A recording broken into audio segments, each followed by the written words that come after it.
우리 별님이들 반가워요. 달님 쌤이에요. 오늘 하루도 즐겁게 보냈지요? 즐거웠던 생각하면 선생님은 미소가 가득해져요. 우리 별님이들도 미소 지으며 포근한 이불 덮고 잘 자요. 첫 번째 이야기, 토끼와 자라. 옛날하고도 아주 오랜 옛날 바닷속 깊은 곳에 용왕님이 살았어요. 그런데 어느 해 용왕님이 큰 병에 걸려 석 달째 자리에서 일어나질 못했답니다. 용왕님이 빨리 나으셔야 할 텐데. 그러게 말이야. 정말 큰일이군. 큰일이야. 백성들은 다들 용왕님을 걱정했어요. 용하다는 바닷속 의원들이 차례차례 용궁을 다녀갔어요. 거참, 까닭을 알 수 없는 병이야. 내 힘으로는 도저히 못 고치겠는걸. 모두 고개를 설레설레 흔들기만 했답니다. 그러던 어느 날 잉어 의원이 용왕님을 찾아왔어요. 잉어 의원이 용왕님의 맥을 짚어보았어요. 꼭 한 가지 약이 있기는 한데. 용왕님의 귀가 번쩍 뜨였어요. 그 약이 무슨 약이요? 어서 말해주시오. 땅 위에 사는 토끼의 간이랍니다. 용왕님이 신하들을 불러 말했습니다. 누가 가서 토끼의 간을 구해오겠느냐? 용왕님, 전 너무 늙어서. 전 아내가 어제 아이를 낳아서. 신하들은 이 핑계 저 핑계를 대면서 꽁무니를 뺐어요. 용왕님은 생각다 못해 방을 내부쳤어요. 토끼의 간을 구해다 바치는 자에게는 큰 상과 벼슬을 내리겠노라. 그 방을 보고 백성들이 수군거렸어요. 상도 좋고 벼슬도 좋지만 내 목숨이 더 소중하지. 맞아. 무태 가서 어떤 일을 당할지 모르잖아. 그런데 토끼를 잡으러 가겠다고 용감하게 나서는 백성이 있었습니다. 바로 주부 벼슬을 하는 자라였어요. 자라는 곧 용왕님 앞으로 불려갔습니다. 오, 보기 드물게 용감한 신하로다. 여기 토끼 그림이 한 장 있으니 이걸 가지고 무트로 가도록 하여라. 용왕님, 반드시 토끼의 간을 구해오겠습니다. 자라는 한 손에 토끼 그림을 꼭 쥐고 무트를 향해 출발했어요. 오래오래 헤엄을 친 끝에 마침내 자라는 무트에 다다랐습니다. 자라는 쉴 틈도 없이 토끼를 찾아 나섰어요. 이곳저곳 다니면서 여러 짐승을 만났지요. 몽몽몽. 이건 아니야. 키가 짧고. 아이고 무서워라. 이건 꼬리가 너무 길어. 자라는 몹시 지쳤어요. 저 바위에 기대어 좀 쉬어가자. 그때 산 비둘기 한 마리가 포르르 날아왔어요. 자라님, 여기 웬일이세요? 토끼를 만나보려고 왔다오.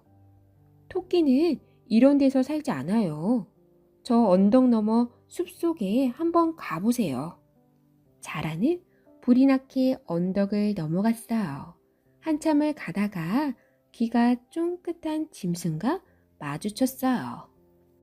옳지, 저 짐승은 틀림없는 토끼야. 토끼. 자라는 토끼에게 공손히 인사를 했어요. 저는 용궁에 사는 자라입니다. 선생의 뛰어난 지혜가 용궁까지 알려졌답니다. 그래서 용왕님이 선생을 만나 뵙고 싶어 하십니다. 토끼는 우쭐해져서 자라를 따라 나섰습니다. 자라는 토끼를 등에 태우고 바닷속을 헤엄쳐 들어갔어요. 헤엄치면서 자라는 용궁 자랑을 늘어놓았어요. 용궁에 가면 귀한 음식을 맛보실 거예요. 또 갖가지 선물도 듬뿍 받게 될 겁니다. 마침내 자라와 토끼는 용궁에 닿았습니다. 와, 용궁은 정말 으리으리하구나. 토끼의 동그란 눈이 더 동그래졌어요. 너무 기뻐 가슴까지 콩콩 뛰었답니다. 그런데 다음 순간 험상궂게 생긴 군사들이 토끼를 에워쌌어요. 토끼는 밧줄에 꽁꽁 묶여 용왕님 앞으로 끌려갔답니다. 용왕님이 토끼를 굽어보며 말했어요. 토끼야, 내가 오랫동안 병을 앓다가 내 간을 먹으면 낫는다는 소리를 들었다. 그래서 자라를 시켜 너를 잡아왔느니라. 토끼는 그만 눈앞이 캄캄해지고 등에서는 식은땀이 주르르 흘러내렸습니다. 아이쿠, 내가 어리석었어. 자라의 달콤한 말에 넘어가다니. 하지만 이미 때는 늦었어요. 용왕님은 간을 내놓으라고 재촉했어요. 아, 이제 꼼짝없이 죽었구나. 호랑이에게 물려가도 정신만 차리면 산다고 했는데.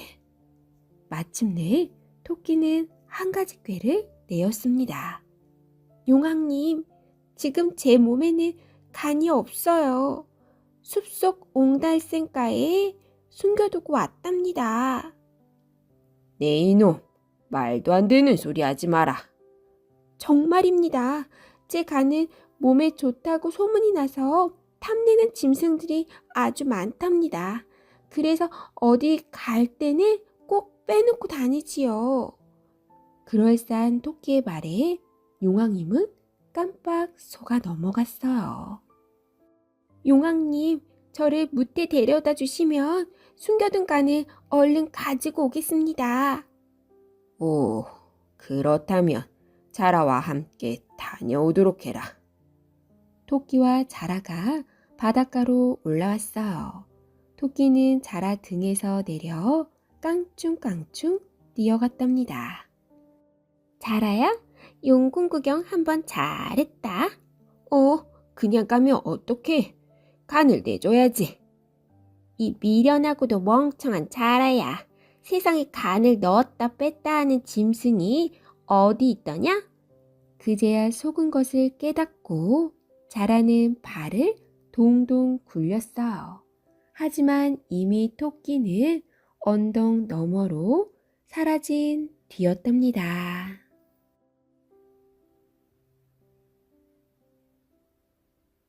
두 번째 이야기, 흥부와 놀부. 쌩쌩 찬바람 부는 겨울날, 흥부가 대문을 두드리며 사정했어요. 형님, 놀부 형님, 이렇게 쫓아내면 어디로 가란 말이오? 어허, 그건 내가 알 바가 아니다. 이제부터는 내 힘으로 살아가도록 해라. 심술쟁이 놀부는 부모님이 돌아가시자마자 기다렸다는 듯이 동생 흥부를 집에서 쫓아냈어요. 여보, 우리 이제 어떻게 살아가요? 흥부의 아내가 눈물을 흘렸습니다. 아버지, 배고파요. 밥 주세요. 아버지, 따뜻한 방에 들어가고 싶어요. 어린 자식들도 덩달아 울음을 터뜨렸어요. 날씨는 점점 추워지는데 빈손으로 쫓겨났으니. 흥부는 땅이 꺼져라 한숨을 쉬었습니다. 그래도 흥부는 형님을 원망하지 않았어요. 쌀 한 톨 없이 쫓겨난 흥부 가족은 먹을 것이 없어 며칠을 쫄쫄 굶었습니다. 아버지, 배고파요. 아버지, 밥 주세요. 여보, 먹을 게 없으니 젖도 안 나오네요. 아이들이 밥 달라 젖 달라 보채자 흥부는 할 수 없이 형님네를 찾아갔습니다. 형님, 쌀 좀 꺼주세요. 꼭 갚아드릴게요. 내 놈한테 꺼줄 쌀이 어디 있단 말이냐. 놀부는 흥부에게 몽둥이를 휘둘렀어요. 흥부는 마당을 돌아 부엌으로 갔습니다. 때마침 형수가 저녁밥을 푸고 있었어요. 에고, 형수님, 밥 한 술만 떠주시오. 뭐야, 웬 거지가 부엌까지 들어왔다. 형수는 밥 주걱으로 흥부의 뺨을 후려쳤어요. 흥부는 울면서 뺨에 붙은 밥알을 떼어 먹었습니다. 고생스럽게 겨울이 다 지나가고 살랑살랑 봄바람 부는 3월이 되었습니다. 지지배배 지지배배, 여보, 강남 갔던 제비가 돌아왔어요.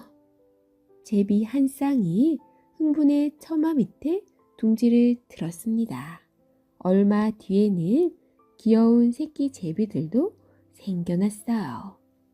찍찍찍찍, 찍찍찍찍찍. 어머니, 새끼 제비 좀 보세요. 입을 짝짝 벌리고 먹이를 받아먹어요. 흥분의 아이들이 시끌벅적 떠들고 있을 때 난데없이 구렁이 한 마리가 나타났어요.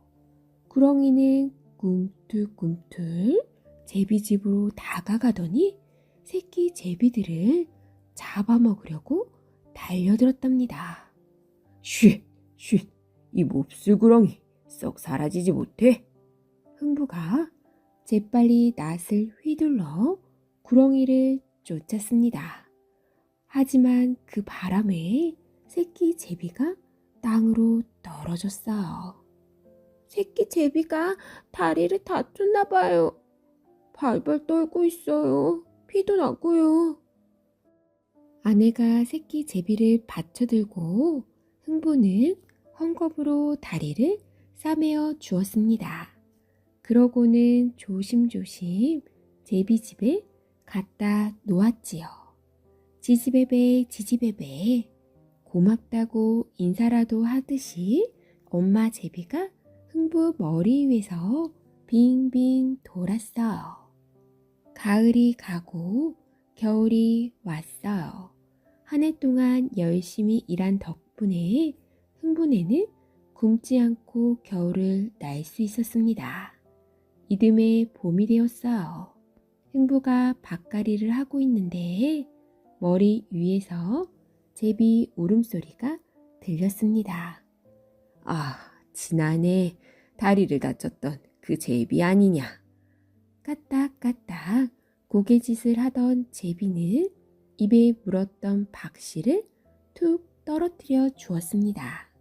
흥부는 박씨를 울타리에 심었어요. 아이들은 번갈아 가며 물을 주었습니다. 싹이 나고 잎이 생기고 덩굴을 뻗더니 보름달 같은 박들이 주렁주렁 열렸어요. 자, 이제 박을 타봅시다. 흥부 내외는 마주 앉아 톱질을 시작했어요. 슬근슬근 톱질하세, 슬근슬근 톱질하세, 이 바가지 복바가지, 저 바가지 복바가지. 봉! 첫 번째 박이 갈라졌어요.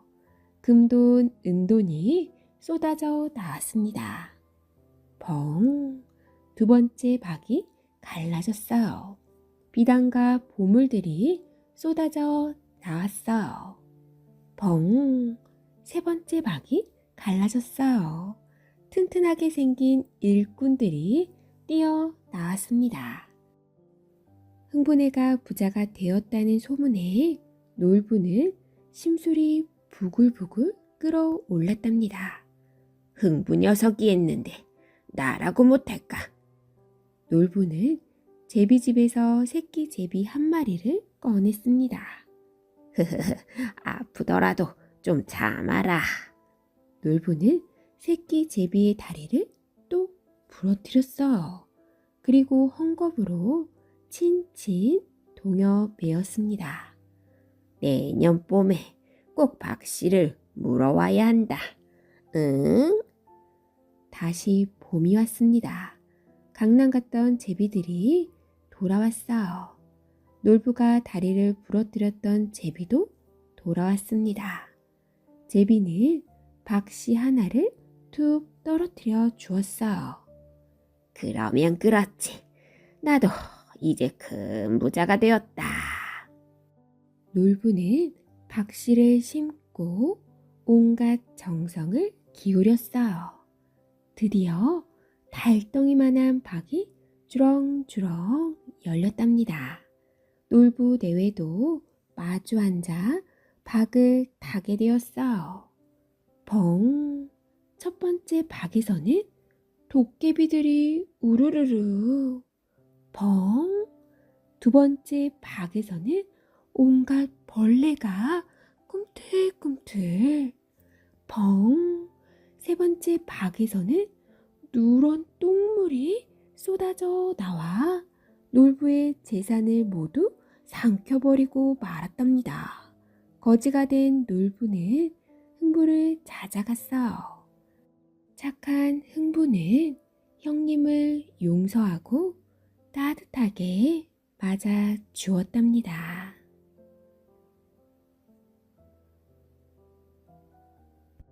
세 번째 이야기, 콩쥐와 팥쥐.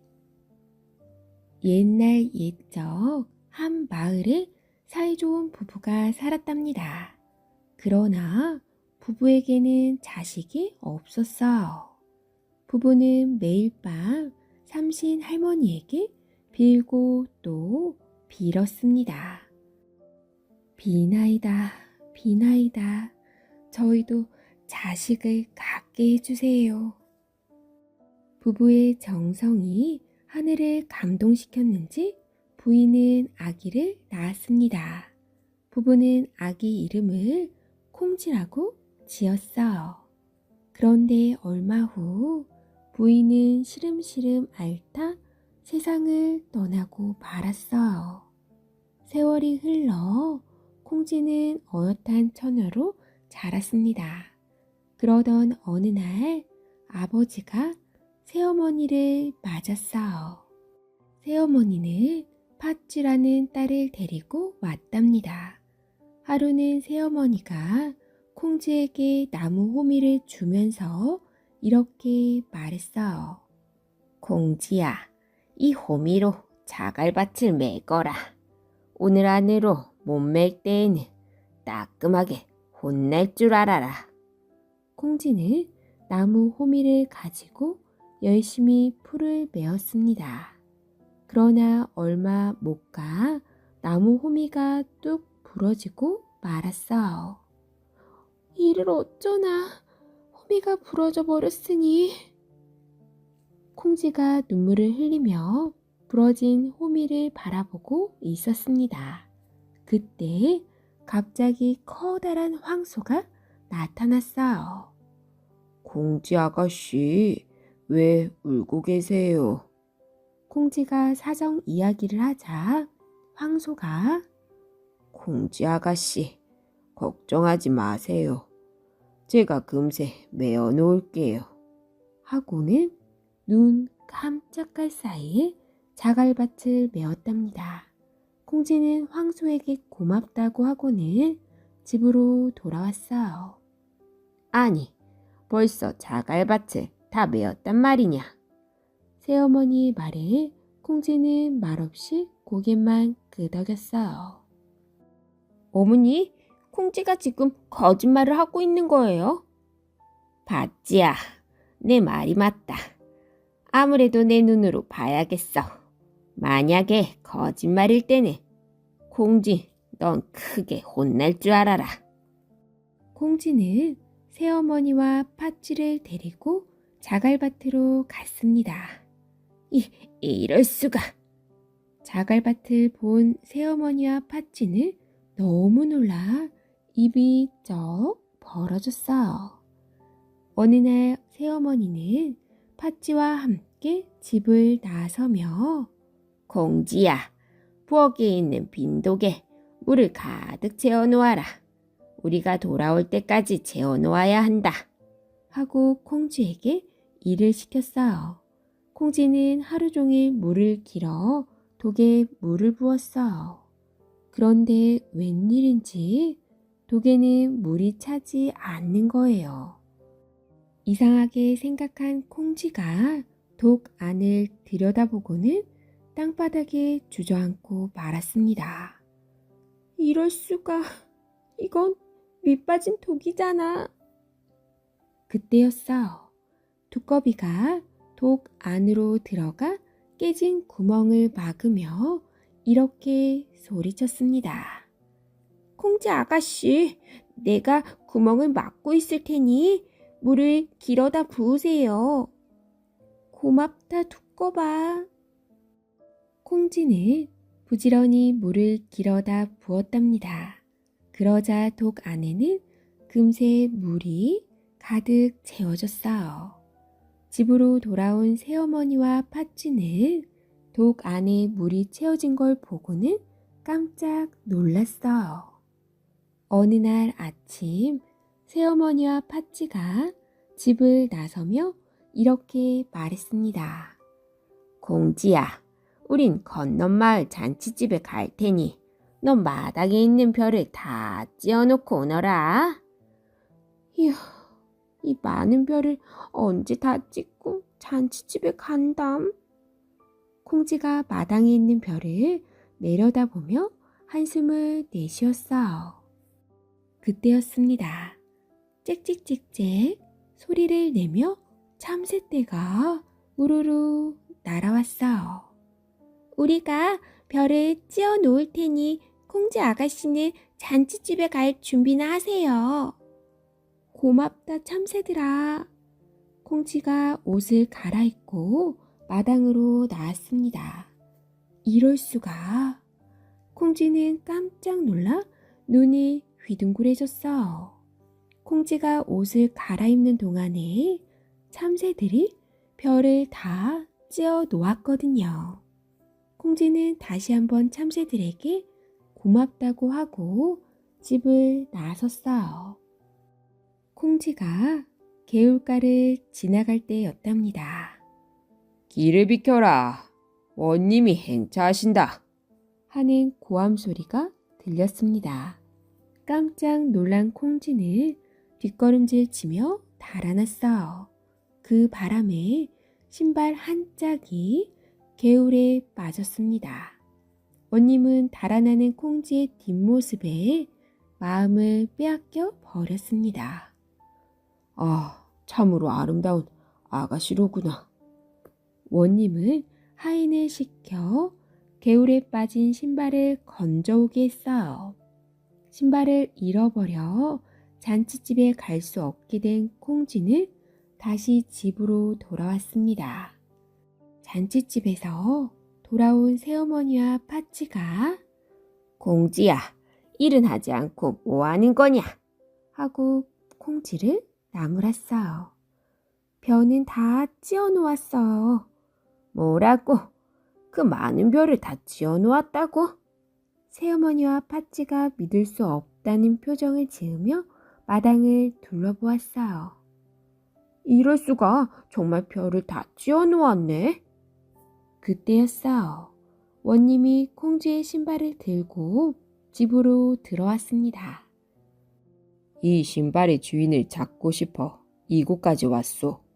나는 이 신발의 주인을 색시로 맞이하려고 하오. 원님, 그 신발의 주인은 우리 딸 팥쥐랍니다. 팥쥐야, 어서 신어보아라. 새어머니는 신발을 팥쥐에게 신겨보았습니다. 그러나 팥쥐는 발이 커서 신발이 맞지 않았어요. 아무래도 그대의 딸은 이 신발의 주인이 아닌가 보. 옆에 있는 아가씨가 한번 신어보도록 하오. 원님은 콩쥐에게 신을 신어보게 했습니다. 신발은 콩쥐의 발에 꼭 맞았어요. 오, 아가씨의 발에 딱 맞구려. 이제야 신발의 주인을 찾았소. 하고 원님이 기뻐하자 콩쥐의 얼굴은 빨갛게 달아올랐습니다. 며칠 후 원님은 콩쥐와 결혼식을 올렸어요. 마을 사람들은 마음씨 착한 콩쥐가 복을 받았다며 제일처럼 기뻐했답니다. 정말 잘 어울리는 한 쌍이야. 그렇고 말고 하늘이 콩쥐의 착한 마음을 알고 복을 내린 거야. 그러나 새어머니와 팥쥐는 배가 아파 발만 동동 굴렸답니다.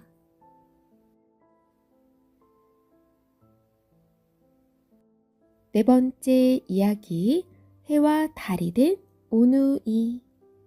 옛날 옛적 어느 깊은 산골에 홀 어머니와 오누이가 살았습니다. 세 식구는 가난했지만 마음만은 부자가 부럽지 않을 만큼 행복했어요. 하루는 어머니가 산 너머 잔치집에서 일을 하고 밤늦게 집으로 돌아오고 있었습니다. 이런 스무고개를 언제 넘나. 아이들이 배가 고플 텐데. 어머니는 떡 광주리를 이고 부랴부랴 한 고개를 넘었습니다. 그때였어요. 호랑이 한 마리가 불쑥 나타난 게 아니겠어요? 배가 고프던 참에 잘 되었군. 하고 호랑이는 어머니 주위를 맴돌았어요. 살려주세요, 호랑이님. 집에서 아이들이 기다리고 있답니다. 어머니는 떡 광주리를 내려놓고 호랑이에게 빌었어요. 광주리에 담긴 떡을 본 호랑이는 군침을 꿀꺽 삼켰습니다.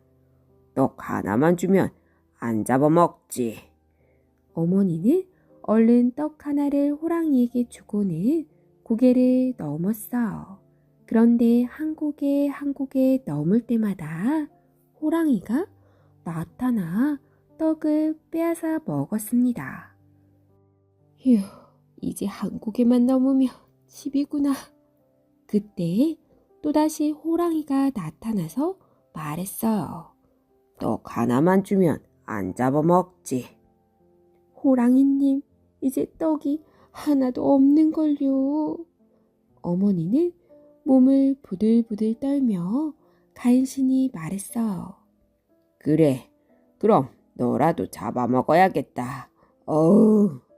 호랑이는 어머니를 꿀꺽 삼켜버렸어요. 집에 아이들이 있다고 했겠다. 얼른 가서 그놈들도 꿀꺽 잡아먹어야지. 호랑이는 어머니의 옷으로 갈아입고 오누이가 사는 집으로 성큼성큼 걸어갔어요. 얘들아, 엄마 왔다. 얼른 문 열어다오. 호랑이는 엄마 목소리를 흉내내어 말했어. 우리 엄마 목소리가 아닌 것 같은데. 이상하다고 생각한 오누이는 문틈으로 살짝 밖을 내다보았습니다. 아, 저건 호랑이야. 치맛자락 뒤로 호랑이의 꼬리가 보였던 거예요. 깜짝 놀란 오누이는 살금살금 뒷문으로 나와 뒤뜰에 있는 감나무 위로 올라갔어요. 요 녀석들이 어디에 숨었지? 호랑이는 이리저리 오누이를 찾아다녔어요. 오빠, 무서워. 동생의 목소리를 들은 호랑이는 나무 위를 올려다보았어요. 너희들 거기 숨어 있었구나. 그런데 거긴 어떻게 올라갔니? 참기름을 바르고 올라왔지.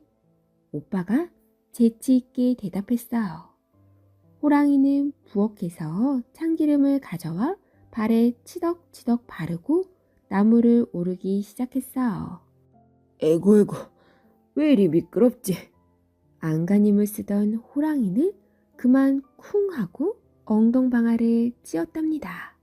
그러자 바보 같은 호랑이, 도끼로 척척 찍고 올라오면 될 것을 하고 동생이 그만 나무로 올라오는 방법을 알려주고 말았습니다. 내가 왜 진작 그 생각을 못했지? 하고 호랑이는 헛간으로 달려가 도끼를 가져왔어요. 쿵, 쿵, 쿵. 호랑이는 나무를 찍어대며 성큼성큼 올라오기 시작했습니다. 오빠, 어떡해? 호랑이와 오누이 사이는 점점 가까워졌어요. 바들바들 떨고 있는 동생을 본 오빠는 두 손을 모으고 기도했어요. 하느님, 저희를 살려주시려거든 새 동아줄을 내려주시고 저희를 죽이시려거든 썩은 동아줄을 내려주세요. 그 순간 하늘에서 스르르 새 동아줄이 내려왔어요. 오누이는 동아줄을 꼭 붙잡고 하늘로 올라갔습니다. 호랑이는 동아줄을 타고 올라가는 오누이를 멍하니 바라보고만 있었어요. 그러다 정신을 차린 호랑이는 하늘나라까지 가서라도 내 녀석들을 잡아먹고 말 테다. 하고 혼잣말을 했어요. 호랑이도 앞발을 가지런히 모으고 기도를 했답니다. 하느님, 저를 살려주시려거든 새 동아줄을 내려주시고 저를 죽이시려거든 썩은 동아줄을 내려주세요. 이번에도 하늘에서 스르르 동아줄이 내려왔어요. 하지만 그건 썩은 동아줄이었어요. 그것도 모르고 동아줄을 붙잡고 하늘 높이 올라가던 호랑이는 으아! 하고 비명을 지르며 수수밭으로 떨어져 죽고 말았습니다. 하늘로 올라간 오누이는 어떻게 되었을까요? 오빠는 어두운 밤을 환하게 밝히는 달림이 되고 여동생은 아침에 둥실 떠올라 세상을 환히 비추는 햇님이 되었답니다. 5번째 이야기, 혹부리 할아버지. 어느 마을에 마음씨 착한 할아버지가 살았습니다. 얼굴에 커다란 혹이 달려 있어서 사람들은 할아버지를 혹부리 영감이라고 불렀지요. 더러는 할아버지를 걱정해 주기도 했어요. 할아버지, 혹 때문에 속이 상하시지요? 그러면 혹부리 할아버지는 웃으며 대답했어요. 허허, 이 혹도 내 얼굴이니 할 수 없는 일이지. 어느 화창한 여름날이었어요. 혹부리 할아버지는 산으로 나무를 하러 갔습니다. 흥얼흥얼 콧노래를 부르며 나무를 했지요. 시원한 바람은 솔솔 땀을 식혀주고 시냇물은 졸졸 흥을 돋워 주었어요. 한참 나무를 하고 있는데 갑자기 소나기가 쏟아지기 시작했습니다. 아이쿠, 갑자기 웬 비람. 혹부리 할아버지는 비 피할 곳을 찾았습니다. 그러다 숲속에서 빈 집을 발견하고 그곳으로 달려갔지요. 밤이 되자 비가 그치고 둥근 달이 떠올랐어요. 오늘은 너무 늦었으니 여기서 자고 가야겠군. 혹부리 할아버지는 빈집에 누웠어요. 혼자 있자니 무서운 생각이 들었습니다.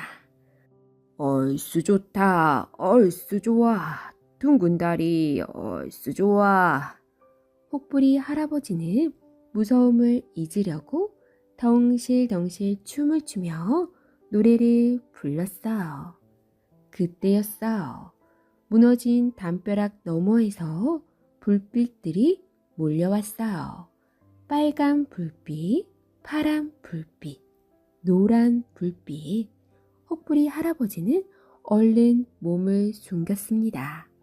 불빛들은 빈 집 마당에서 멈추었어요. 오늘도 신나게 놀아보자. 펑 하는 소리와 함께 불빛들은 도깨비들로 변했답니다. 도깨비들은 마당을 빙글빙글 돌며 춤을 추었어요. 고래고래 빽빽 노래를 부르면서 말이에요. 꾀꾀꾀 꾀꾀꾀. 그런데 도깨비들은 노래를 부르는 게 아니라 고함을 질러대는 것 같았어요. 크크크, 저 도깨비들이 정말 노래를 못하는구나. 혹부리 할아버지는 자꾸 웃음이 나왔습니다. 그 바람에 그만 도깨비들에게 들키게 되었어요. 영감, 왜 우릴 보고 웃었지? 노랫소리가 하도 재밌어서 웃었을 뿐이라오. 혹부리 할아버지는 사실대로 말했어요. 크아, 우리가 노래를 못하기는 해. 맞아, 우린 정말 노래를 못해. 도깨비들은 서로를 보며 키득키득 거렸답니다. 그러는 영감은 노래를 잘하오? 노래라면 제가 좀 하지요. 그럼 영감 노래 한번 들어봅시다. 혹부리 할아버지는 노래를 부르기 시작했어요. 할아버지의 노랫소리는 고요한 달밤에 은은하게 퍼졌습니다.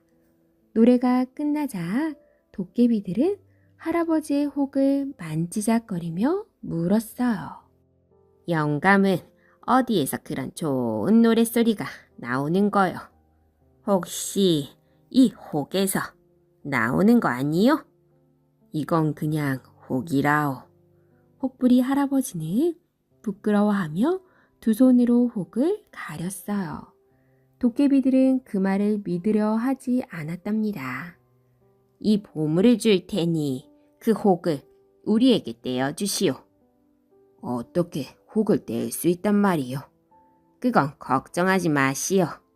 도깨비들은 보물을 한가득 꺼내 놓더니 도깨비 방망이로 뚝딱 땅을 내리쳤어요. 호가 떨어져라 뚝딱.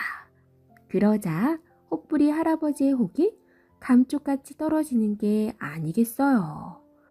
와, 우리도 노래하는 혹을 얻었다. 도깨비들은 덩실덩실 춤을 추며 사라졌답니다. 혹부리 할아버지는 도깨비 덕분에 혹도 떼고 큰 부자도 되었답니다. 이웃 마을 욕심쟁이 혹부리 할아버지는 셈이 나서 견딜 수가 없었어요. 건넌말 혹부리 영감이 혹을 떼었다고. 나도 혹을 떼고 보물도 얻어와야지. 욕심쟁이 혹부리 할아버지는 숲속의 빈집으로 갔습니다. 밤이 되자 빈집 마당으로 도깨비들이 모여들더니 춤을 추고 노래를 부르기 시작했어요. 욕심쟁이 혹부리 할아버지는 목을 가다듬고 노래를 불렀습니다. 얼쑤 좋다, 얼쑤 좋아. 그러자 도깨비들은 귀를 막고 소근거렸어요. 우리를 속인 혹부리 영감이 또 왔구나. 혹부리 영감을 단단히 혼내주자. 도깨비들은 욕심쟁이 혹부리 할아버지를 붙잡았어요. 영감, 그 노랫소리는 어디에서 나오는 거요? 아, 물론 이 혹에서 술술 나온다오. 욕심쟁이 혹부리 할아버지가 능청을 떨었습니다. 뭐라고? 우리가 또 속을 줄 알아. 도깨비들은 방망이로 혹부리 할아버지를 두들겼어요. 저놈에게 이 혹도 붙여주자. 그래, 혹부터라 뚝딱. 도깨비들은 할아버지 얼굴에 혹을 철썩 붙였어요. 욕심쟁이 혹부리 할아버지는 양쪽 볼에 달랑달랑 혹을 붙이고 울면서 산을 내려왔답니다. 혹을 내려다가 혹 하나 더 달고 오네. 욕심쟁이 혹부리 할아버지는 그제야 자신의 욕심이 지나쳤다는 것을 깨달았답니다.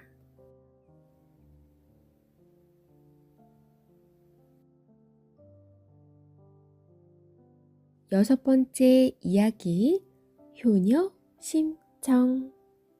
옛날 어느 마을에 마음씨 착한 부부가 살고 있었습니다. 남편의 성은 심씨였는데 앞을 보지 못했어요. 그래서 사람들은 그를 신봉사라고 불렀답니다. 어느 날 이 부부에게 예쁜 딸이 태어났어요. 부부는 딸의 이름을 청이라고 지었어요. 하지만 청이가 태어난 지 일주일 만에 어머니가 그만 세상을 떠나고 말았답니다. 청이가 배고파 울면 신봉사는 청이를 안고 더듬더듬 마을로 젖 동량을 갔어요. 그러면 동네 아주머니들이 불쌍하기도 하지 하면서 서로들 청이에게 젖을 먹여주었답니다. 세월이 흘러 청이는 예쁜 처녀로 자랐어요. 청이는 이 집 저 집 다니면서 바느질을 해주고 집안일을 거들어주면서 아버지를 정성껏 돌보아 드렸답니다. 마을 사람들은 모이기만 하면 그런 청이를 칭찬했지요.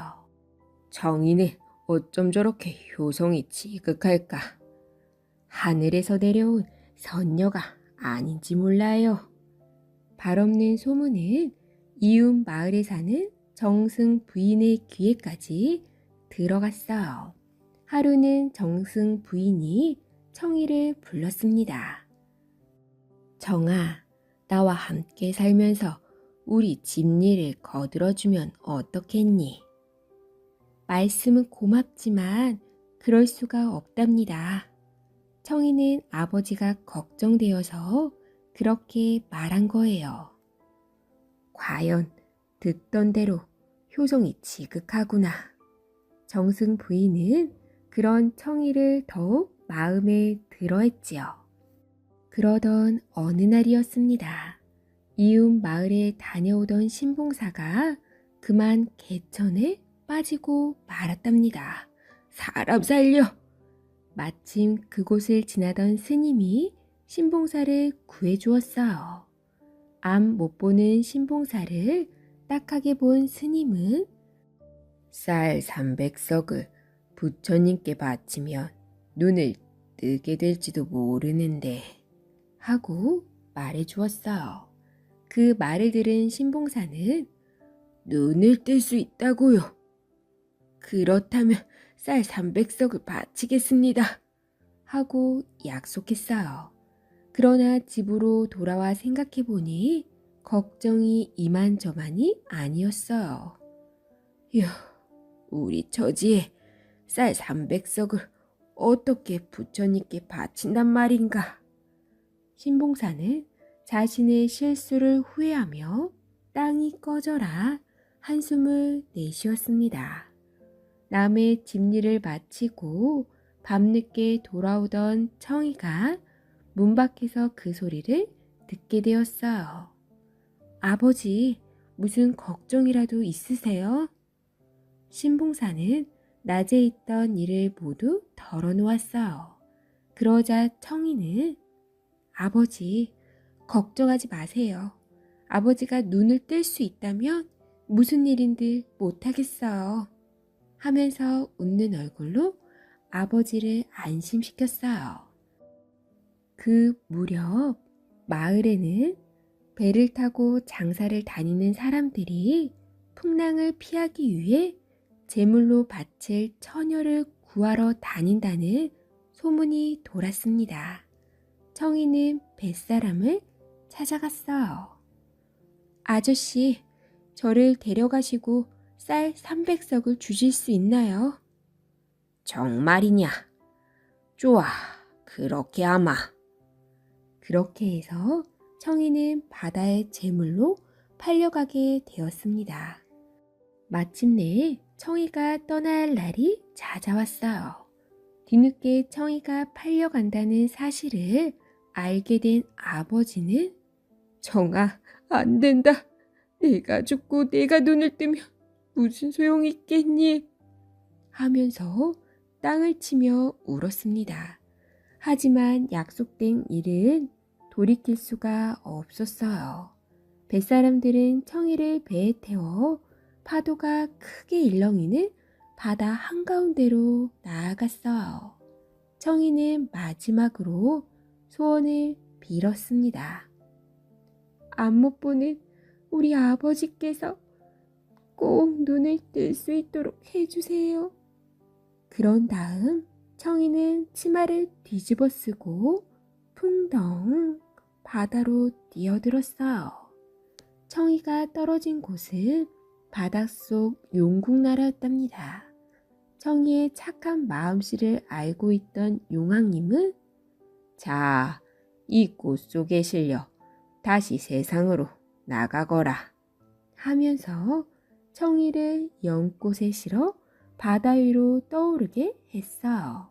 때마침 바다 위에서 고기잡이를 하던 어부들이 청이가 실려있는 꽃을 보게 되었어요. 아니, 이렇게 큰 꽃이 어떻게 핀 거지? 어부들은 그 꽃을 임금님께 바쳤답니다. 오, 참으로 신기한 꽃이로구나. 임금님이 꽃을 만지자 꽃잎이 활짝 열렸어요. 꽃 속에서 나온 청이는 자신에게 있었던 일을 모두 임금님께 털어놓았어요. 청이의 착한 마음에 반한 임금님은 청이를 왕비로 삼았답니다. 왕비가 된 청이는 임금님께 부탁했어요. 안 못 보는 사람들을 위해 잔치를 열어주시면 아버지를 만나게 될지도 모르겠어요. 그럽시다. 이윽고 잔칫날이 되었습니다. 나라 안 곳곳에서 암 못 보는 사람들이 모여들었어요. 그날 그 자리에는 신봉사도 와 있었답니다. 청이는 아버지를 끌어안고 소리쳤어요. 아버지, 저 청이에요. 청이의 목소리를 듣는 순간 놀라운 일이 벌어졌어요. 신봉사의 눈이 번쩍 떠지고 앞을 볼 수 있게 된 거랍니다. 다시 만나게 된 청이와 아버지는 궁궐에서 오래오래 행복하게 살았답니다.